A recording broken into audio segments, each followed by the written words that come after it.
that word redemption, I've had God, for whatever reason, I guess just because, maybe because that statement's not true, right? He has put people around me that have just been good and have loved me. And Renee has told me so many times, you're a good man. And I thought, it's so strange to hear that, you know, you're a good man. And then I was thinking about sitting on that plane next to Ed, and you know, just one little God moment like that, you know, brings about the possibility for just sweet and good and powerful things. And I know if we went around the circle, I know this is a business meeting, you know, and all that other kind of stuff, but I think it's a lot bigger than that. I really, my passion, my heart is for us to really make a difference in people's lives that maybe feel like I felt for a long time.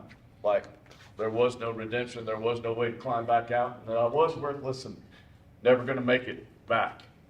And I'm not the only person, y'all, that has felt like that. So how incredible would it be if we have a group of people that could band together and make somebody else, maybe who has been just feeling like, wow, the mistakes I made, right? What I did was beyond repair, right? So wouldn't it be amazing if we could reach out to that group of people and identify them and give them a path and give them hope? There's nothing you can do to change somebody's life like infusing a little bit of hope into their situation. So thank you for that. Thank you, and so many other people. Mark Knight has been just massive in my world. They all give Mark a hand. Absolutely incredible, close friends, people close to me. My brother, you know, Keith and I have been all over. We've been road warriors all over the place, writing and selling, and you know the relationships. And then you know my kids, two of my kids being able to be here, and just so I've got 4 just rock star amazing kids, and just proud of them. And my 2 oldest are married, and their spouses are absolute rock stars. So privileged to be part of it. And I can't wait to see where we go from here. And so my commitment to you, I wrote that word loyalty up on the board earlier. That's a big thing for me, and I want you to know I am absolutely committed to the people in this room, and I will give you everything that I have. And you know, one of the great things about somebody that's effective in this is they genuinely care about other people. And you heard in what Chris said, and others have said it too, is if you'll leave here and the conversations that you have with your clients, your prospects, if you would genuinely care, be curious, genuinely care, stop thinking about selling, right? And focus on how can I really make an impact? How can I truly help this person? I don't think anything happens by accident. I don't believe in chance or luck, right? I believe that we live in a sovereign world directed by a sovereign God, and that things are very intentional and purposeful, and your life has meaning, and you haven't gone too far to be redeemed. So I'm thankful to serve with y'all. I do see myself as your servant to do whatever I can to help you make it. So a couple things, if you would just jot a couple things down for me. Number one, I'd like you to write down your top 10 names, okay? And this is just for you, but your top 10 names, you can get them out of your phone.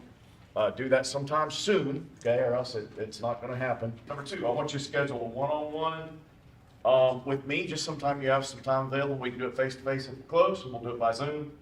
I'd like to just hang out with you a little bit and see what I can do to see where you feel like you fit in, and what I can do to support you and help you accomplish what God wants you to. Number three, I'd like for you to have, if you're willing to do this, I'd like for you to put down a 1 page, or maybe even it's a half page, a written game plan just for you. And that written game plan is to do 1 new relationship per week. And when I say 1 new relationship, I mean something significant. You know, when I first started putting all this together, it was on clients and all these, you know, numbers and all these things. And, you know, a couple of months ago, everything switched in my brain. And it's not about the clients, and it's not about the numbers, and it's not about the premium. It's not about any of that. Y'all, the premium's incidental. It's not about the death benefit. It's not about the syndicate. It's not about all that. All that's incidental.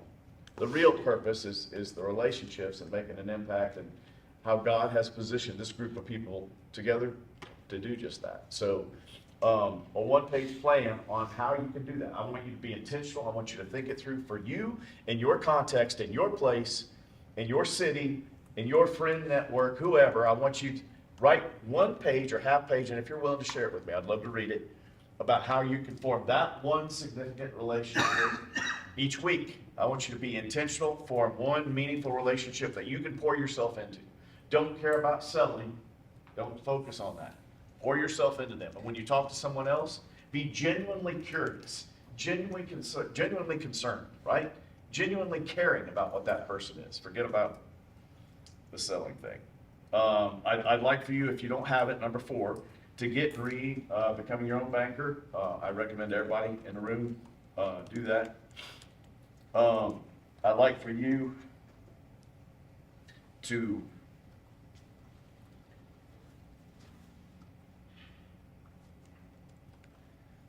partner with somebody, for you to grab somebody else in the room, maybe with a different skill set or different background, different history, different experience than you, and go do some work together in the field. So you guys go do something together. That don't even have to live where you live, y'all, because of the modern technology, you can do this anywhere. So grab somebody else and partner with them. And number 6, that's number 5.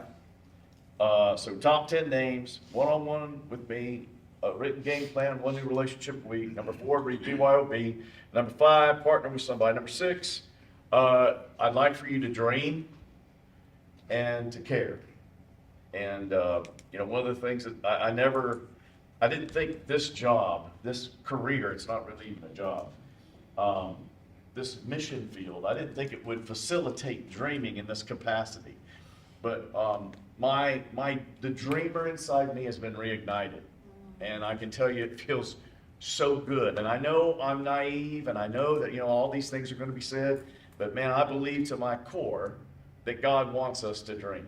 I think he wants us to stretch and to strive and to reach and to put ourselves out there. And I know part of the process is that in vulnerability, there's risk, right? So I know all that's going to happen, but I just ask that you guys dream with me and that you would care with me. And then number 7, I wrote down the Pygmalion effect. I read the quote out of one of the books. Pygmalion effect is that you rise or you fall to the expectations of the people around you. So I would like for you to corporately, collectively agree to raise the expectations to a new level, something that we've never done before. And when you do that, a rising tide does lift all ships. There really is no competition in the room, by the way. The competition's not in this room.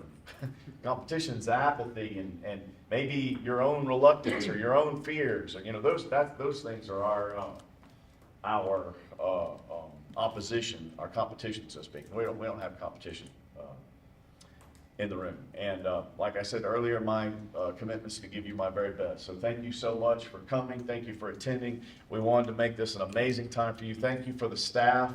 They made everything so easy on me. I just basically had to show up. They do all the work. And so thank you to you guys and everything that you've done. Thank you to Chris and Karen. Chris's commitment to giving us that platform to run on. If we didn't have that, we'd really be in trouble. It makes our business scalable and professional. So thank you, Chris, for that. And Hannah, brand new. She's kind of got thrown in the deep end over the last few weeks. So thank you for joining our team. We're proud to have you. And for Renee taking over our financial piece and kind of keeping us all on track. And Mark, I love you, my friend. I love you. So anybody have anything else before we close this out? We need to do the exit survey at some point. Oh, yeah. Can you hook that up for us, Renee? And you have, I need these.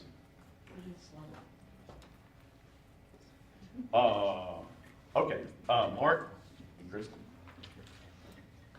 Thank y'all so much. I love you. Chris and Karen. I love you all very much. Thank you. I think we owe Scott. I mean.